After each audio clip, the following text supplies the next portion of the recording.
Hello gorgeous, this is Melanie from Makeup by Melanie B, and today we're going to go in with the Limelight Onyx palette and do a very bold, very daring eye look.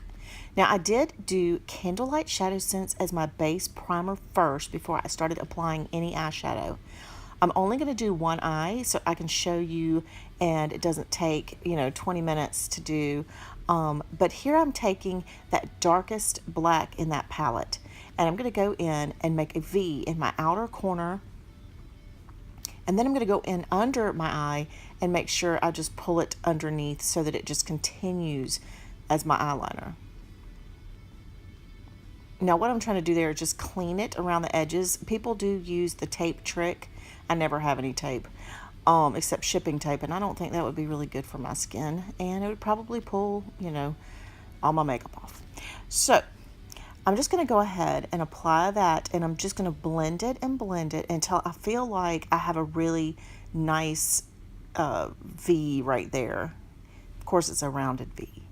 All right, then I'm going to go in with a flat fluffy brush, and I'm going to take that silvery shimmer color that's in there. It's a really dark gray sparkly color, and I just want to pat it. I didn't rub it, I just patted it on the 2/3 of my eye, overlapping the darkest color. All right, then I took that lighter color and just did a little bit in the inner corner and up above on my brow. I chose not to continue that because I didn't want that shimmer up on my brow, because this is already harsh enough on me. So I took that beautiful creamy Limelight color that I use for everything, my highlighter color. It is my go-to and my favorite. And what I do is windshield wiper motion with that little bit on there over the top. Now I'm going in with the lightest gray in that palette and just patting it on. And I'm not going quite into my inner corner because I do want to leave a little bit for light and openness right there. And then I'm going to go and blend out the line of that dark, harsh black. And I just kind of work with this in little circular motions and just blend and blend, blend. And you'll see me do this over and over again, because that is the key to making sure that it doesn't look like I've been punched in the eye, which some of you might think that I still look like I've been punched in the eye. Okay, now here's a mistake that I made. I used the angled pointed brush that I love for my liner, and I went in with a little bit of that sparkly gray underneath on the inner side of inner corner of my eye, but I forgot to set it with setting spray, and so I ended up with fallout all over my cheeks, which meant I had to redo all my makeup and everything. So okay, here what I'm doing is I'm just going back and forth with the lightest gray and with that lightest highlighter color from the palette, and putting a little bit on that inner corner and overlapping some. Then I went in with the light cream I told you I use for highlighter out of the other large palette that I have. Now you can buy that color individually, that cream color. You do not have to buy the 18 that I show you, because I have all 18, but you can customize your own palettes on Limelight. So you can buy an individual color, or you can just customize a palette. Okay, here's what I'm going to do to make this permanent. I'm going in with that pointed angle brush, and I'm going to spray it with that I'm going to spray the 10 Years Younger finishing spray onto my palette and get a little bit of that darkest black, so that this is a smudgy liner and not a really bold, crisp liquid liner. So I love how this works. The 10 Years Younger setting spray is my favorite Limelight product next to that eyeshadow. Okay, so I did it some more, and I just kind of going in and just adjusting and making sure that eyeliner looks perfect.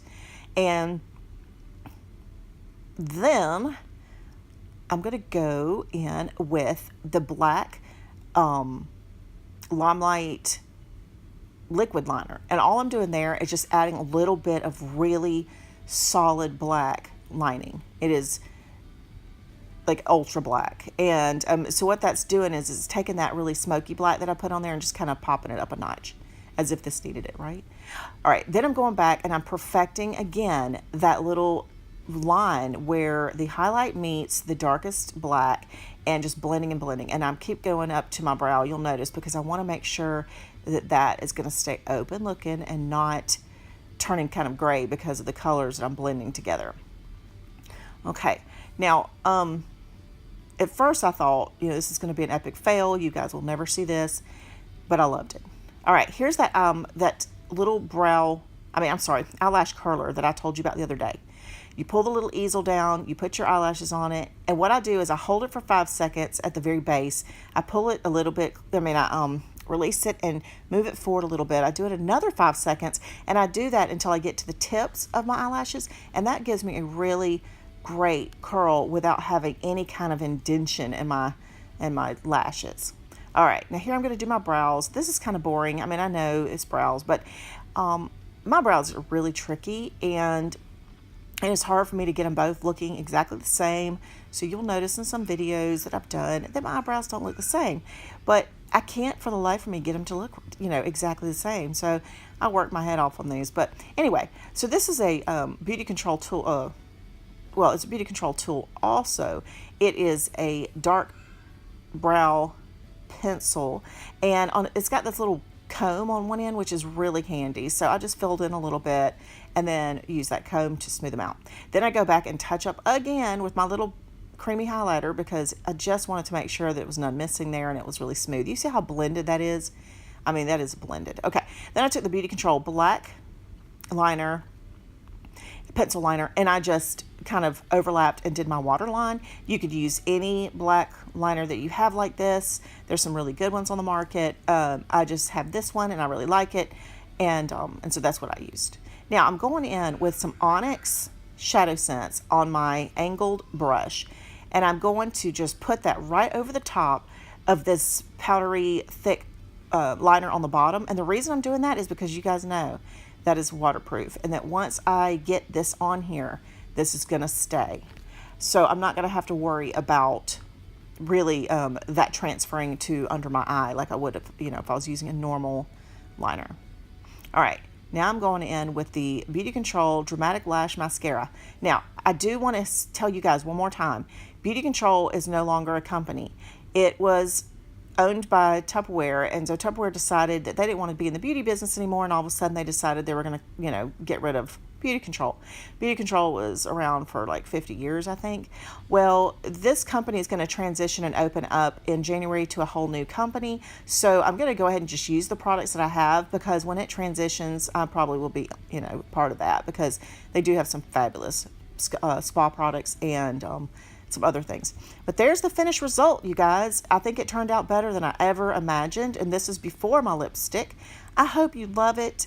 Thank you so much for watching, and I will continue to do eye looks for you if you love them. Let me know.